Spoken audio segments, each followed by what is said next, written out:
Imagine this: the evening light fades into a heavy dusk, casting long shadows across your living room where faded photographs whisper of a life half-lived, regrets tucked away like old letters, emotions suppressed under layers of duty and denial, all orchestrated by the silent conductors of society. The media that glorifies impulsivity, the cultures that reward stoicism over vulnerability, the hidden agendas that profit from your unhealed wounds, keeping you isolated and unfulfilled.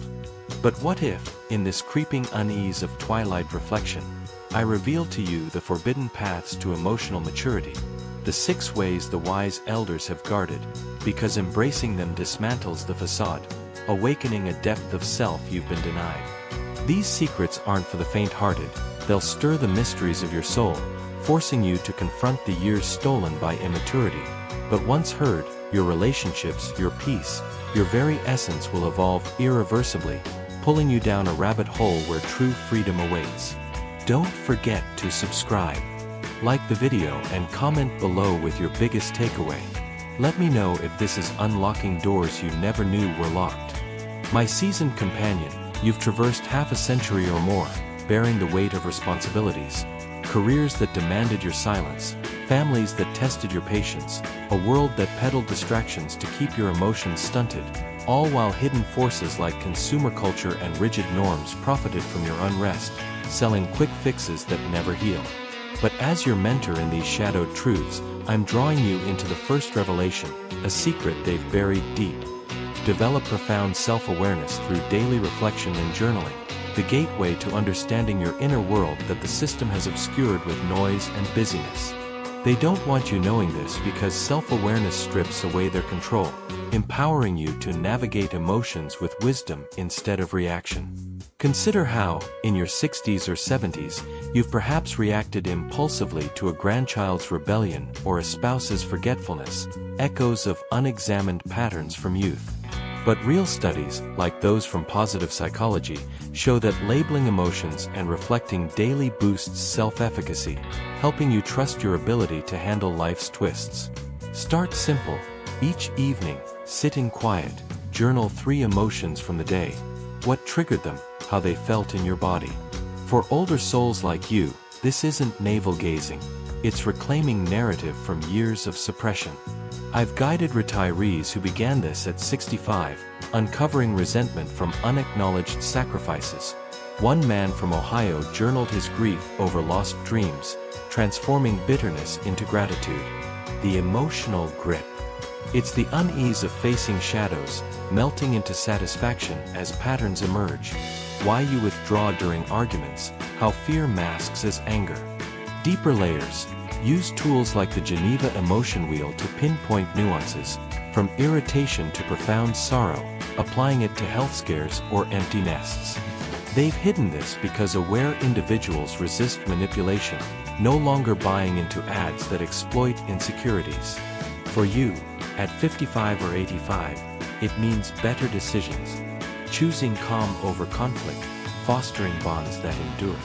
Lives change. Mentorees report sleeping soundly, relationships deepening as they articulate needs without blame. One woman, 72 from Florida, reflected on her widowhood. Awareness birthed hobbies like painting, filling voids with purpose. Simple eyes see the truth. Maturity isn't age, it's intentional insight. But this is just the entrance. The rabbit hole calls you further. Descending into the second truth, where veils of distraction part, we find the power of mindfulness and meditation, a practice the elite hoard to maintain composure while the masses react chaotically. Hidden forces, endless screens, productivity myths, dismiss it as fluff, but it's the anchor for emotional regulation, proven by research showing it reduces stress hormones and enhances resilience. For you, in later years, mindfulness counters age's uncertainties, like declining health or shifting roles. Begin with breath, 10 minutes daily, focusing on inhales, observing thoughts without judgment.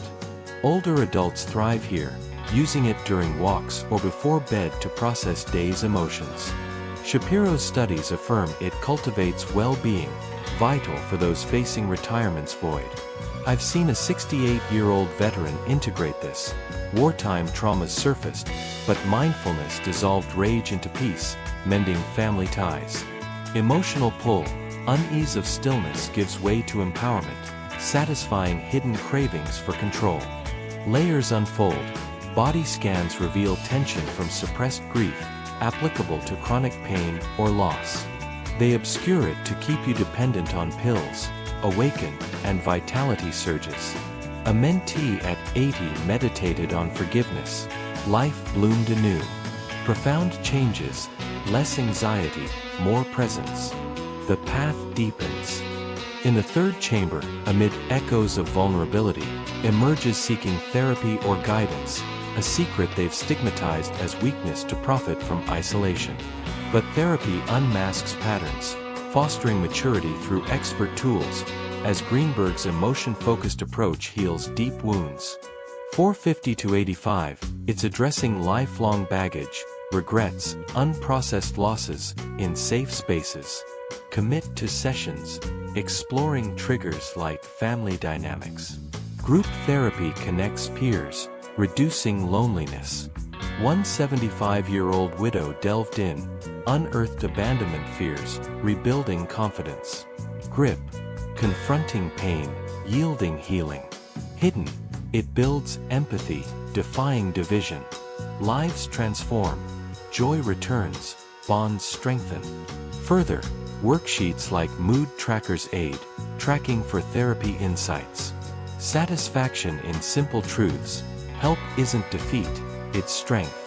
Plunging to the fourth revelation, thick with accountability's weight, is taking full responsibility for actions and emotions, a habit buried under blame cultures that sustain conflict industries.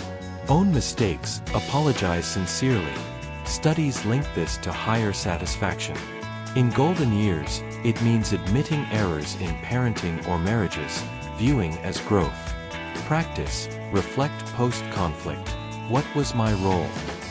A 62-year-old executive shifted from defensiveness to openness, reviving friendships. Emotional, regret eases, freedom blooms. They hide it to keep you reactive, embrace, and resilience grows.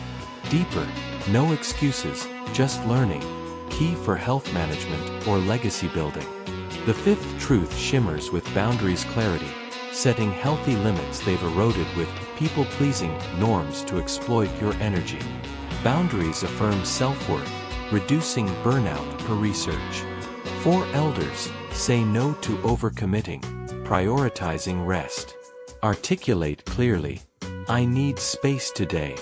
A 59-year-old caregiver set them, prevented resentment, enhanced well-being. Pull, unease of assertion, to empowerment. Changes, deeper connections, less exhaustion. Finally, the sixth sanctum pulses with empathy's warmth, cultivating active listening and perspective-taking, concealed by ego-driven media to foster division. Empathy bridges gaps, boosting maturity as per Gottman-inspired insights.